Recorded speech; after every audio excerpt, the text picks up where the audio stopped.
Hello, my name is Dr. Wayne Sedlak. 2 days ago, I gave testimony before the state Senate, the state of Wisconsin, concerning 3 bills that I support. Those bills, SB4, SB5, and SB7, relate respectively to 3 things. SB4 relates to a prohibition. It forbids the state of Wisconsin from forcing vaccinations upon its people. Senate Bill 5 prevents employers from forcing vaccinations upon employees as a condition of their employment. And Senate Bill 7 prohibits any medical officer of the state of Wisconsin to enforce, the closing of gatherings, public gatherings, including churches. In other words, leaving the right of public gatherings intact, as we've always enjoyed them until this past year. I support those 3 bills. They come up this coming week, this being the 23rd of January, 2021. The state Senate, remember this is state, not federal, the state Senate will probably act upon them sooner than later. It's on a fast track to be defeated. Now note what I just said. Let me explain something about these 3 provisions. A lot of people testified against testified over the past year of their disgust with the governor's high-handedness. Many testified in this hearing. They want to be protected by these bills. Little history. We'll take about a moment here. AB1, that is Assembly Bill 1, a very large bill. I've read it now twice through. AB1, sponsored by Robin Vos, had these 3 provisions in it. But AB1 itself is a big problem. It's a massive, you might say, overhaul of many of our institutions in light of the unusual COVID emergency. The 3 provisions, the 3 protective provisions, were stripped by the state Senate in the Senate supplement to that bill.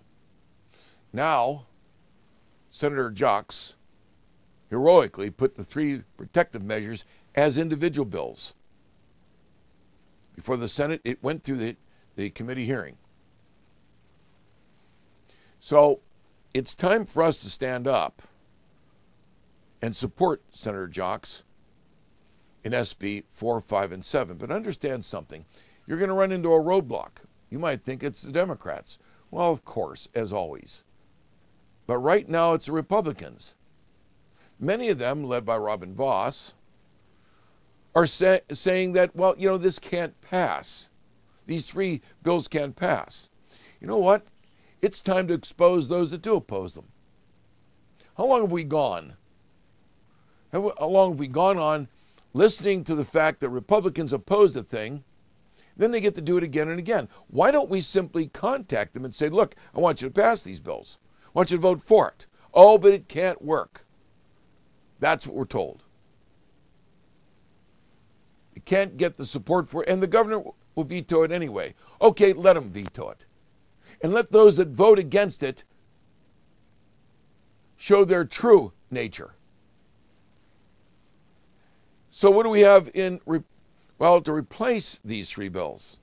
I'm told by Republicans, the 3 Senate bills can't really pass the Senate. But if we stick them back in AB1, we can negotiate then with the governor. And he'll get his victory lap by getting what he wants, and we'll get the 3 provisions and a few other things that we want. You know what? That's not going to happen. You know why? Robin Vos knows, as does the governor. And remember, Robin Vos has been the major protective hedge around this governor for the past year. So what does Robin Vos and the rest of the Republicans either know or should know? Well, the few in the know this. The governor has extraordinary veto power, including, note this, line item veto authority. That means he can get a bill across and sign it into law, but he can line out line item, certain provisions. Now, if AB1 or the version of AB1 with the 3 provisions, with the Senate's approval, comes together and they pass it, what do you think he's going to line out? Now, you can say that to your Republican representatives. But you know what? They're going to tell you, oh, well, there's certain restrictions. Yeah, there is. It has to be an appropriations bill. And it does have appropriations, $100 million worth. Not to put too fine a point on it. You can go to visionviewpoint.com and find at the top of the menu, interposition applied. The drop-down menu, find your rep.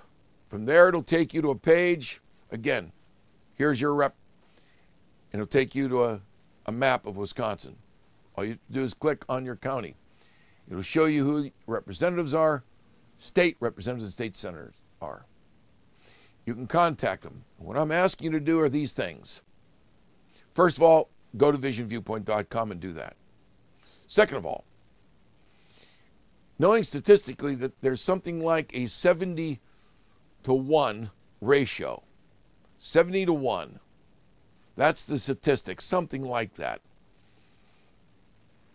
That says that for every person in contact takes the time to contact their representative or their senator, there's roughly about 70 other people out there that feel the same way you do that didn't take the time. Do you want to be forced into vaccinations? Do you want it to be a condition of your employment? Do you want to be an employer that has to force that upon its employees? And what about public gatherings, including churches?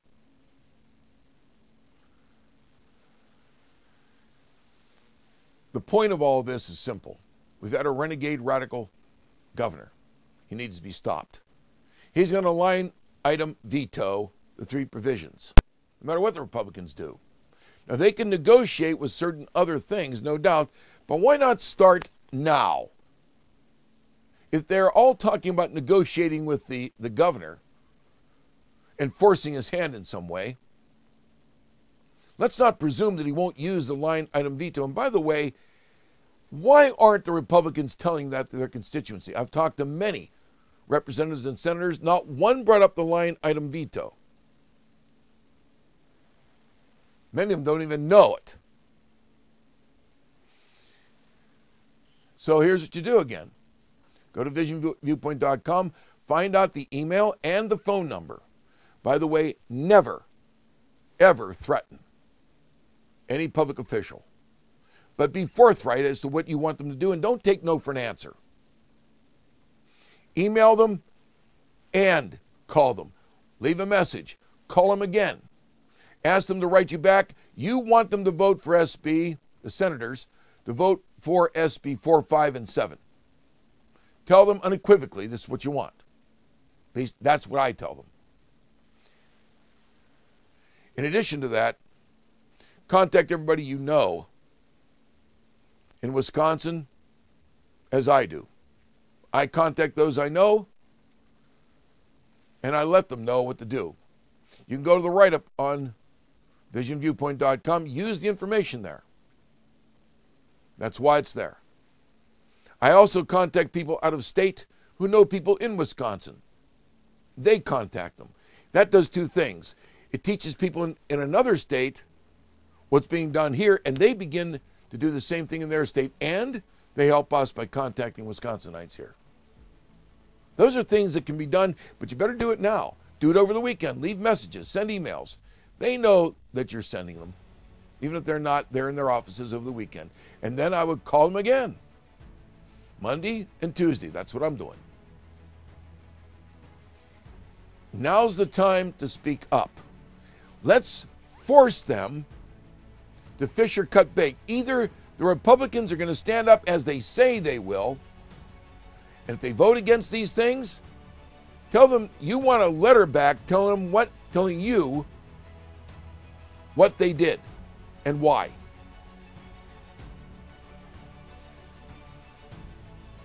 The reason all this is going on, and the reason Senator Jocks, I believe, put this up, these 3 bills up, is because there's a lot of people in Wisconsin